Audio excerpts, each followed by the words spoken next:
حضور صلی اللہ علیہ وسلم نے ایک بشارت سنائی، ایک خوشخبری سنائی کہ جو قسطنطنیہ کو، ترکی کا ایک شہر ہے قسطنطنیہ، آج اسے استنبول کہا جاتا ہے، اس کو جو فتح کرے گا وہ جنتی ہے، اور اس کا جو کمانڈر ہوگا بڑا عظیم و شان ہوگا۔ تو صحابہ رضی اللہ تعالیٰ نے یہ خوشخبری سنی، ان کے دل میں آیا کہ ہم بھی اس کو فتح کریں گے۔ ایک دن آپ صلی اللہ علیہ وسلم سوئے اور بیدار ہوئے تھے، بڑے خوش تھے۔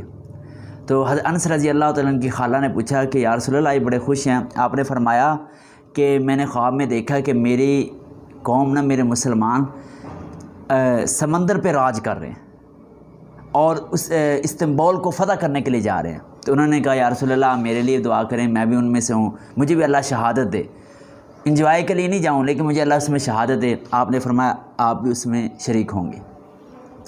پھر آپ سوئے، پھر آپ بیدار ہوتے، آپ پھر خوش تھے۔ تو انہوں نے کہا یا رسول اللہ پھر کیا خوشخبری؟ کہہ رہے ایک اور جماعت کی اس کو فتح کرنے کے لیے کہ یا رسول اللہ میں بھی اس میں ہوں۔ آپ نے فرمایا آپ پہلی والی جماعت میں ہو۔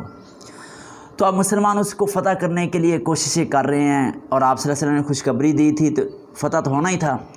اب حضرت معاویہ رضی اللہ تعالیٰ عنہ نے وہ بحری جہاز بنایا، اب یہ بھی فتح کرنے کے لیے گئے ہیں، اور بھی بڑا یہ تاریخی واقعہ چلتا رہا لیکن نہیں فتح ہوا۔ سلطان محمد فاتح نے اب یہ سوچا کہ ہم نے اس کو فتح کرنا ہے، کیسے کرنا؟ اب یہ جو قلعہ تھا نا، اس کی 3 بڑی دیواریں تھیں، ایک دیوار، درمیان میں فاصلہ، پھر دیوار، پھر فاصلہ، پھر دیوار، 3 دیواریں تھیں، اور یہ 3 بڑی دیواریں، اس کے اوپر 2 بسیں چل سکتی تھیں۔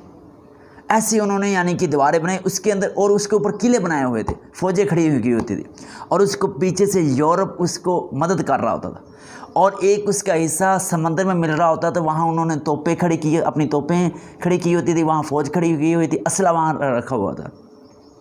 تو اب یہ سلطان محمد فاتح اس کو فتح کرنے کے لیے جب نکلے تو بہت بڑی ایک اپنی فوج لے کے جب وہاں پہنچے، اب مشورہ ہو رہا ہے۔ اب اس کو جو ان کا بادشاہ تھا اس کو جا کے کہا عیسائیوں کا کہ آپ ہم سے صلح کر لیں۔ انہوں نے کہا یہ ہو ہی نہیں سکتا، آپ ہمیں فتح کر ہی نہیں سکتے، صلح کا کوئی نام و نشان نہیں ہے۔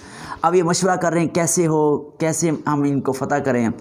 اب ان میں سے مشورہ ہو رہا ہے، ایک نے مشورہ دیا کہ ہم ایک اتنی بڑی توپ تیار کریں کہ جو یہ دیواریں اتنی بڑی ان میں درار ڈال دیں تو ہم پھر فتح کر سکیں گے۔ انہوں نے اس کو قبول کیا۔ دوسرا انہوں نے کہا کہ ہم نا جو ان کا سمندری راستہ ہے جہاں ان کو یعنی کہ توپیں کھڑی کی، وہاں سے ہم اپنے بحری اور اپنی کشتیاں ڈالیں۔ انہوں نے کہا وہاں ہم کشتیاں ڈال ہی نہیں سکتے، کیسے ڈالیں؟ انہوں نے کہا کہ ہم نا خشکی پہ کشتیاں لے کے جائیں۔ انہوں نے کہا خشکی پہ کشتیاں کیسے لے کے جائیں گے؟ مثلا جہاز لے کے جائیں، اور جہاز بھی چلا کے نہیں، گھسیٹ کے لے کے جائیں۔ اب وہ خشکی پہ کشتی تو چل نہیں سکتی، گھسیٹ کے لے کے جانا ہے، اور وہ 16 کلومیٹر کا سفر تھا جہاں انہوں نے کشتیوں کو گھسیٹ کے وہاں جا کے ڈالنا تھا۔ اب وہ کہہ رہے ہیں یہ کیسے ہوگا؟ یہ مشورہ ہو رہا۔ پھر انہوں نے کہا ہم اس طرح کرتے ہیں، جتنے جانور سب کو ذبح کرتے ہیں، ان کے چمڑے کو پگھلا کر وہاں ڈالیں گے، پھر وہاں سے کشتی ہم لے کے جائیں گے، اپنا اسلحہ لے کے جائیں گے۔ انہوں نے کہا ٹھیک ہے۔ اب ان کے پاس ایک رات کا ٹائم تھا، انہوں نے رات جانور بھی ذبح کرنے تھے، وہ چربی کو پگھلانا بھی تھا، ڈالنا بھی تھا، اور پھر انہوں نے اپنی کشتیاں وہاں لے کے بھی جانی تھی۔ کیسا مسلمانوں کے اندر جذبہ تھا!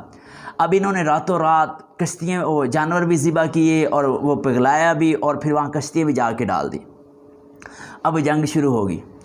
اب 1.5 ہفتہ جنگ چلتی رہی۔ اب وہ بڑے طاقتور تھے، اب انہوں نے 1100 سال حکومت کی، 1100 سال استقبال پہ حکومت کرنے والے اتنا مضبوط قلعہ۔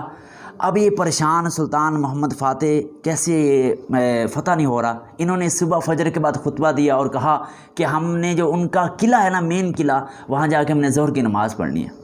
لیکن اب 12 بجے ان کو بھی سمجھ نہیں آ رہی ہم ظہر کی نماز کیسے پڑھیں، نہیں فتح ہو رہا۔ تو انہوں نے 2 کام کیے۔ ایک تو اپنا جو رہبر تھا، اپنا پیر تھا، اپنا محسن تھا، اس کو پیغام بھیجا کہ آپ آئیں، آپ اللہ والے ہیں، میرے محسن ہیں، میرے رہبر ہیں، آپ آ کے دعا کریں، یہاں آ کے دعا کریں۔ ایک یہ، دوسرا انہوں نے یہ کہا کہ جو میری فوج ہے نا، جو میری خاص فوج ہے، جو یہ طے کر کے آئے ہم مر تو جائیں گے لیکن یہاں سے پیچھے نہیں ہٹیں گے، ان کو بلایا۔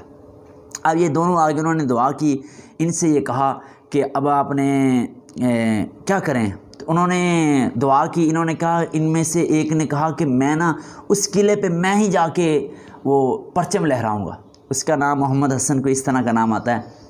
تو انہوں نے پورے جوش کے ساتھ کہا کہ ہم نے اس کو فتح کرنا ہے۔ اب ظہر کا ٹائم آیا، انہوں نے پھر وہ جو پیچھے سے یعنی کہ توپوں سے جو حملہ ہو رہا تھا نا، اس سے یہ فائدہ ہوا کہ جو ان کی یورپ سے امداد آ رہی تھی وہ رک گئی۔ اب جب یہ انہوں نے 1-2 گھنٹے میں جب قلعے کے اندر داخل ہوئے تو جو عیسائی تھا وہ پریشان ہوا، جو ان کا بادشاہ تھا۔ انہوں نے کہا کہ یہ کیسے آ گئے؟ پھر انہوں نے عیسائیوں کو کہا کہ مجھے کوئی ہے جو قتل کر دے، میں ایسی بدنامی کی زندگی نہیں گزارنا چاہتا۔ تو اللہ نے کرم کیا، انہوں نے وہ فتح کیا اور ظہر کی نماز وہاں جا کے پڑھی۔